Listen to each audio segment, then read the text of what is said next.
enfin la menace terroriste du moins, aux portes de l'Europe? Ça, c'est ce que tous les médias et les politiques officiels essayent de nous faire croire. Alors, on parle dans les médias d'une jeune fille de 16 ans qui aurait failli s'embarquer pour la Turquie. Aéroport de Nice, samedi, une jeune fille de 16 ans tente d'acheter un aller simple pour Istanbul, pour aller voir sa grand-mère malade. L'employée de la Turkish Airlines, elle, comprend instantanément. Un paiement en espèces, une femme voilée aux côtés de la jeune fille qui s'enfuit aux premières questions. La police est alertée. Et puis on dit après qu'il y aurait 10, 20, 30 djihadistes. Il est évident que, il y aura toujours beaucoup moins de djihadistes qu'il y a de binationaux franco-israéliens engagés dans l'armée de Tsahal qui ont peut-être commis des crimes de guerre dans la dernière destruction de Gaza. Il faudrait quand même le rappeler, on ne pose jamais cette question-là. Et de toute façon, même s'il y a quelques centaines de djihadistes paumés des banlieues françaises pour aller se battre, on ne sait pas si c'est d'ailleurs contre Assad avec la bénédiction et l'argent de Fabius il y a 6 mois ou aujourd'hui, condamné par le même Fabius. Mais de toute façon, tout ça est de la communication. C'est rien. C'est peanuts.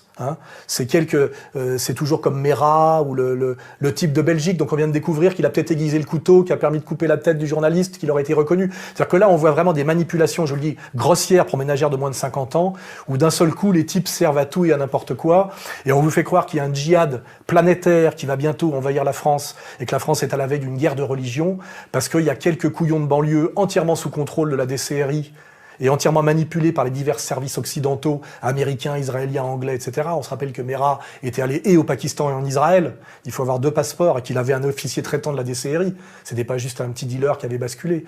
Donc on a toujours les mêmes logiques de manipulation. Tout ça pour nous faire croire à une montée du terrorisme islamique en France.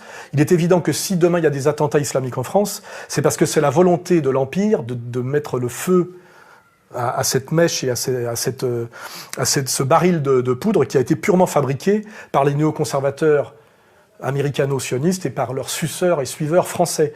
Mais en réalité, ça a très peu de réalité profonde et sérieuse. Vous me donnez le pouvoir, je vous gère ça en 15 jours. Voilà. Alors évidemment, il y a quelques dingos en banlieue qui rêvent de faire le djihad, évidemment, mais je veux dire, c'est très facilement gérable.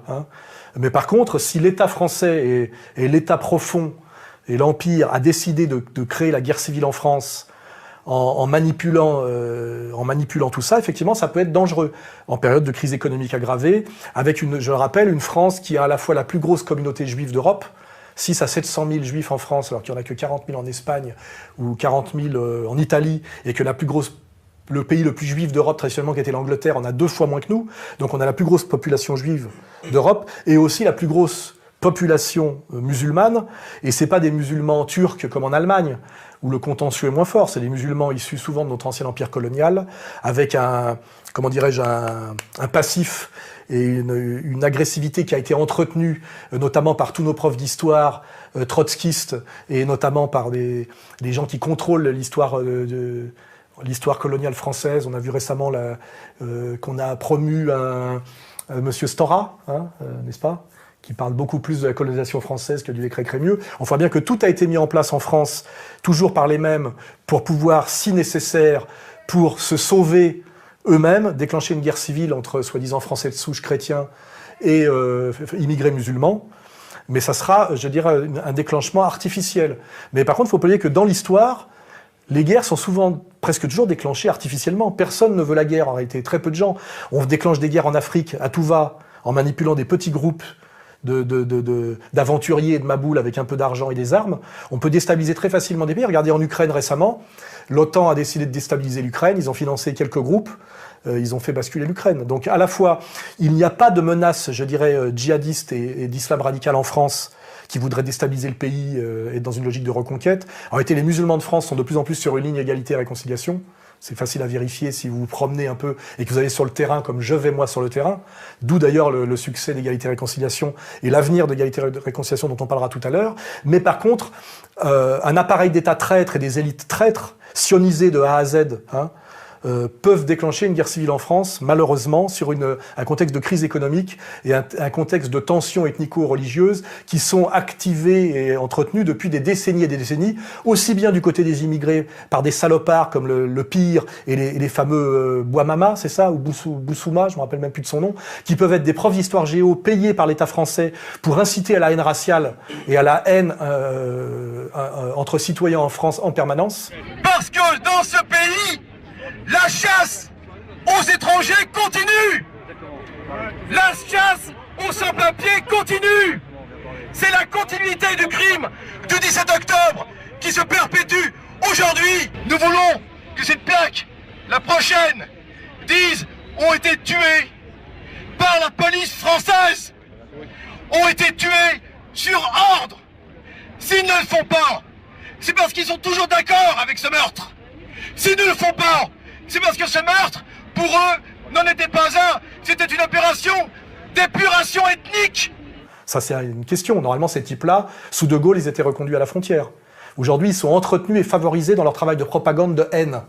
Donc il y a aussi bien les haineux du Pire, et puis les haineux de l'autre côté, comment dirais-je, des identitaires, de la Reconquista, au soi-disant nom de la laïcité. Tout simplement parce que avec l'islam, il n'est pas de débat, il n'est que de rapport de force, et les gens qui sont autour et qui sont en train de nous regarder de travers n'ont pas envie de venir discuter. Ils ne cherchent qu'à nous interdire par la force, par la violence, et c'est inacceptable. Je ne veux pas que nos enfants, nos petits-enfants, portent le voile, soient obligés de manger halal, soient obligés de faire le ramadan.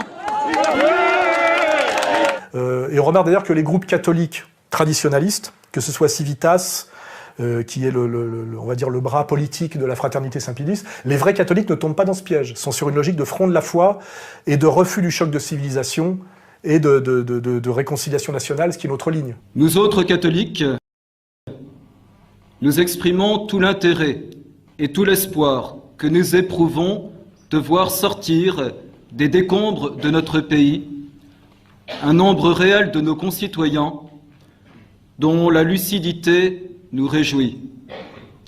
Nous sommes heureux de leur parler, de les accueillir ce soir.